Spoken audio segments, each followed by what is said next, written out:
Divorce lawyers of Reddit. What's the most outrageous reason someone filed for divorce? To avoid prison. Guy came in saying he was going to be indicted for many things. The list would have been impressive if it wasn't also sickening.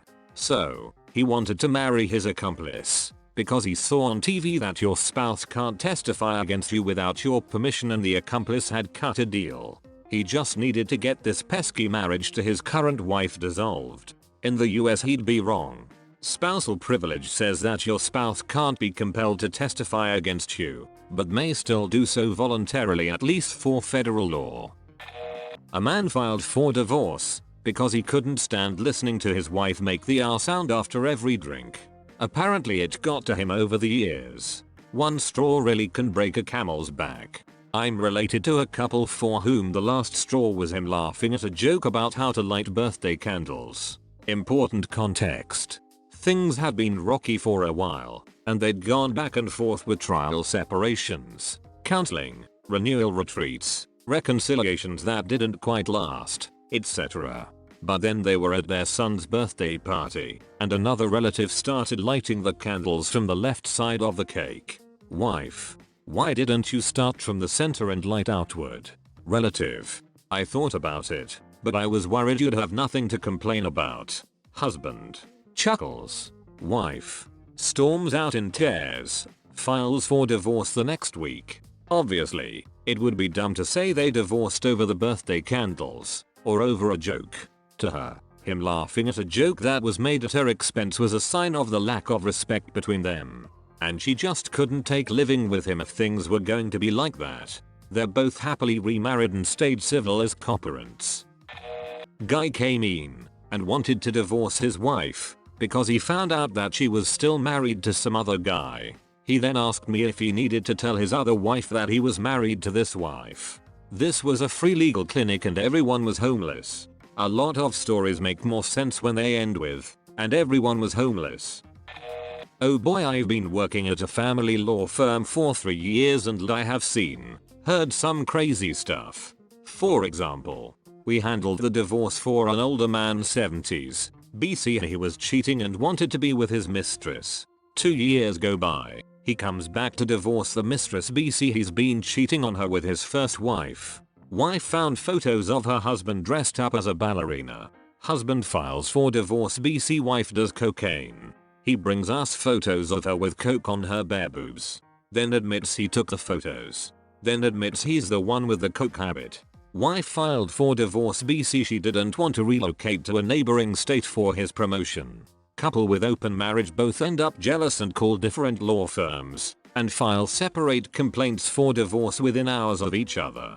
I'd imagine 4 isn't too incredibly uncommon. Because she bought a $3,500 dog as a surprise and when she sent him the picture he responded with this kind of impulsive bullet is why your family is poor. Which one filed? She did. She was livid at that comment. He was very harsh, but damn, I have to agree with him.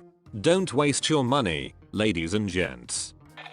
Overheard in court one day a woman wanted to divorce her husband because he likes taking pictures of trains and had been doing so for years before. If he was a major FOMA, I can totally understand that. Some of those people drag their families around the country, chasing heritage units or trains that are hauling needed. Literally every Saturday I used to see the same dude in his minivan full of family, happily snapping pictures of us going by while his kids looked bored to tears and his wife, probably, contemplated pushing him in front of a train. I couldn't handle wasting all my free time with someone who just wants to foam at the mouth in excitement over trains. Former paralegal here. I worked for a small firm and we had woman come to file a fault divorce and husband was to blame. She filled out the paperwork, but didn't put a reason which we need for fault divorce, you know. My boss and I sat down with her and ran down the reasons. Abusive to her? No. He never raised his hand to her. Abusive to the kids? No. He was a great father. Cheating?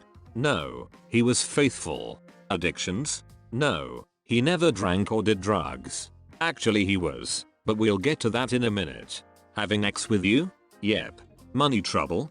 Nope. What was the problem? Dude couldn't quit looking at peen. He was a peen addict, but the wife didn't consider that addiction because it wasn't drugs or alcohol. You're probably thinking, what's weird? That seems like normal reason to file and people probably do. Dude was addicted to goat peen, like farm animals. She brought in hundreds of pages of his peen searches and saved files. It wasn't even people having sex with goats, it was goats having sex with other goats. He also liked to watch mules be bred. It was strange to say the least. We called him the goat, grossest of all time. There was some human and animal stuff, but the goats are what stuck with me. I'm betting he isn't allowed near petting zoos.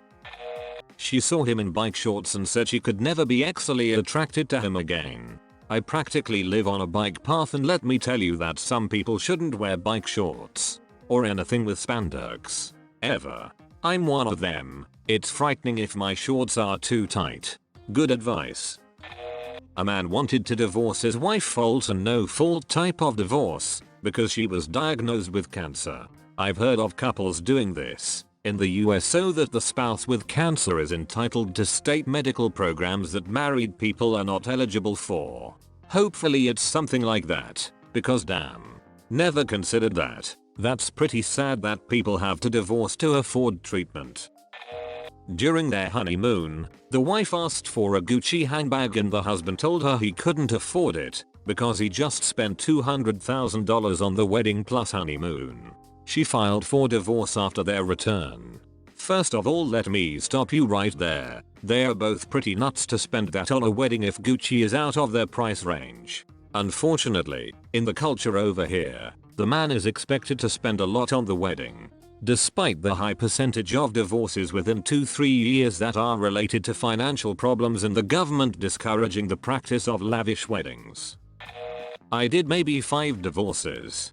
I had one client who, after I met her soon-to-be ex-husband, stated, "Do you see how retarded he is? That's why I have to divorce him." If I had known how retarded he was, I never would have married him. The guy fired his lawyer once a month and constantly tried to file obviously fabricated or altered documents when he was between counsel. Eventually, very favorably for my client, we settled since he couldn't find someone to take his case and was looking at felony charges for all the fake documents. I loved that case because it was just such a circus and my client was very reasonable. My friend's wife divorced him because he wasn't black enough. He immigrated to the US from Eritrea and I guess somehow that's not black enough. Damn, I am Eritrean, it feels personal. Hello, I am your neighboring Ethiopian. This people who think we aren't black make me laugh. What exactly are we then? Celestial beings? As someone that lived in Ethiopia for a few years as a kid, the average Ethiopian is kind enough to qualify as some sort of celestial being in my mind. Not qualified, but tinged nevertheless with a story my physician brother told me. His patients tell him everything. One of his patients got divorced because after his girlfriend and he got married, the girlfriend began bugging him about quitting the meds he was taking for depression and anxiety because she should be enough or some such thing. He eventually did. Then later she wanted a divorce because he wasn't the same guy she married. Ughness reminds me of my ex. I have had really intense panic attacks since I was in middle school, so I have a prescript for anti-anxiety medication. Really helps me. Keeps the attacks at bay. Enter this guy and he is super against big pharma, etc. and into natural remedies. Keeps pestering me to stop poisoning myself. Also use the "I should be enough" tactic. I finally agree to try taking a break from my meds just to see if I still need them. Can be better without them. I get a huge panic attack one day. Hyperventilation. Can't breathe. Throat feels like it's closing. Crying erratically. Instead of comforting me and trying to help, he screams at me for being crazy and that I just need to think myself out of it and tells me I'm irrational. Literally, no empathy, no understanding of the state I am in. Long story short, we're not together anymore, thankfully. After 7 years of marriage, a husband, unbeknownst to the wife, started trying to convince their nanny to have a threesome, telling her his wife would be really into it. He was a Wall Street guy and she was a physician, and the nanny had been with them since their first kid was born 4 years earlier. The nanny finally made a move on the wife, who told her it was inappropriate. But a few months later, they got drunk, and they had that threesome. It turned into a regular thing. The husband was totally happy, until the wife said she and the nanny were in love with each other, and she was leaving him for the nanny. During the custody proceedings, the husband tried to argue the nanny was an illegal immigrant, which was ridiculous. In the end, the wife got primary custody. 3 years later, the wife and nanny are still together, though they hired a new nanny. Have they not learned that hiring nannies is a bad idea for marriage?